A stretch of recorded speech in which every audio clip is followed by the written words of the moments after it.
Daddy ti fẹ́. Ẹ káàsán. Ẹ káàsán. Ẹ kọjọ́ mẹ́ta. Mọ́mí Deborah. Ṣé travel? Mo travel ni.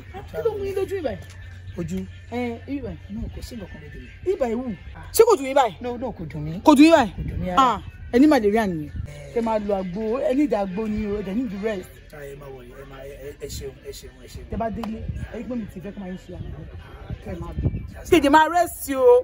Ẹ ṣe gan. Ẹ jọ̀ọ́ o, ẹ máa rest o. Ẹ ṣe gan. Ẹ pẹ̀lẹ́ gan. Ẹ bá mi kí Deborah. Àgọ́. Ẹ kú ilé o. Ọkọ mi, káàbọ̀ kó àtàrò. Báwo dẹ̀ ni? Wo, before anything, wọ́n ti mú bill wá láti school àwọn ọmọ ẹ̀ wò. Àwọn nípa náà dẹ̀ ti mú bills wá ní ọ̀sán yìí sí. Bí mo dẹ̀ ṣe rí ẹ, mo fẹ́ kó bá mi lọ bá Malam níta kó bá mi sanwó fún jọ. Ṣé orí ẹ pé ṣá? Irú ìyàwó wo ni ẹ ná? Bí ti báwo? Mo ti travel for days. Tí bá ti débẹ̀ yẹn omi ló yẹ kó fún mi tàbí oúnjẹ. Bílì ló fi ń lọ mí. Obìnrin ẹgbẹ́ ló pàdé mi lórí aláìsí pé ojú mi wú mi báyìí. O ò rí mi ò ṣe anything. Kò sí kòkó tó ṣe é. Báwo ṣe fẹ́ mọ̀? O ò lè rí kankan náà. Owó ni ọmọ máa béèrè kí n máa ṣiṣẹ́ kí n máa kó fún ẹni. I'm fed up. Ṣé irú ìyàwó lélẹ̀? Ní sùúrù náà. Mo ń sẹ́yìn. Irú àwọn wà wo ló máa ń wù báyìí?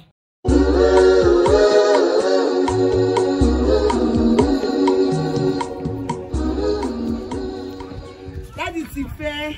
Mọ́mí Deborah. Ẹ káàsán. Ṣé wà pa? Wọ́n ó ké kọjọ́ mẹ́ta. Àgbo tí mo ní kí bá yín ṣe enjoy ìṣó tí bá yín ṣe. No. Ṣé rí lọ́jọ́ yẹn tí máa fi délé? Mo láwọn tablet kan tí mo lò. Tí máa fi jí báyìí ara mi ti wà òkè. Ẹ wo, ṣé àwọn oògùn òyìnbó yẹn wọ́n máa ń sìnkì malaria sára báyìí ni? Ẹ máa bẹ́ẹ̀ ti wà òkè ni, ẹ̀jẹ̀ ti wà òkè. Àmọ́ àgbo ó máa tú jáde báyìí ni. Mo ṣàgbo kan o, ara àbúrò mi ò yá. Bó bá ṣàgbo fóun náà ni, ó bora mọ́ ó dẹ̀ mú. Ṣé ìnà máa wọ̀n? Ẹ ṣe àgbo. Ẹyẹ gbọ́dọ̀ nílò mú o, ìyẹn ò mí lò. Kó yà ká imú kí àti fẹ́nà báyìí mú bẹ̀, ìyẹn ò mí. Ok, ṣé àgbo yẹn wà bíbá? Mo lè mú bíbá, kò ní kí mo gbé lọlé. Ẹ máa bọ̀rọ̀ jùkú. Ẹ jẹ́ kí n bá Daddy gbọ́. ti fẹ́ o. Mọ́mí Deborah. Daddy ti fẹ́. Ẹ máa rí lè mí ni ẹ̀. Àbí o.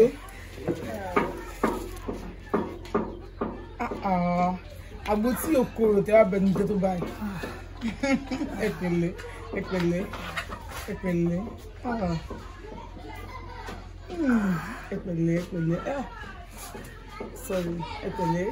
Má bínú orúkọ ní ti. Ẹ pẹ̀lẹ́. Daddy ti fẹ́. Mọ́mí Deborah.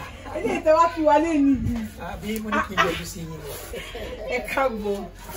Ṣé wà Ṣé ẹ̀ẹ̀kan jù? No, mo wá kí yín ni. Ṣé ẹ máa ń jẹ mọ̀kọ́tọ̀?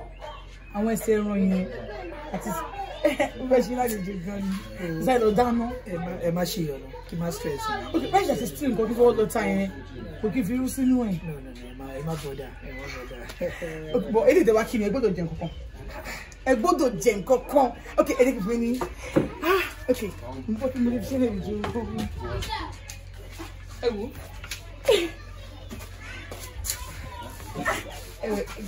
Mo dẹ̀ ní kẹ́ má ṣe ìyọ̀nà. Ìwà wọ̀ rí. Ìwà wọ̀ rí. Mọ́mí Deborah. Mo dẹ̀. Ẹyin lẹ prepare kìíní. Yes now. But ó dùn gan-an. Mo dẹ̀ mọ̀ pé ọkọ yín ó máa jẹ nǹkan tó dùn. Ẹ máa dìta sọ́kọ yín lẹ́nu ni. A ò máa rọkọ tá à ń dìta sí lẹ́nu. Ẹni ara là ń dìta sí àtẹnu ọmọ wa. A ní pé kò sí dádì níbi kankan. Mi lọ́kọ. Ìgbà tó mọ mi dèrò àdájọ́ ń gbé.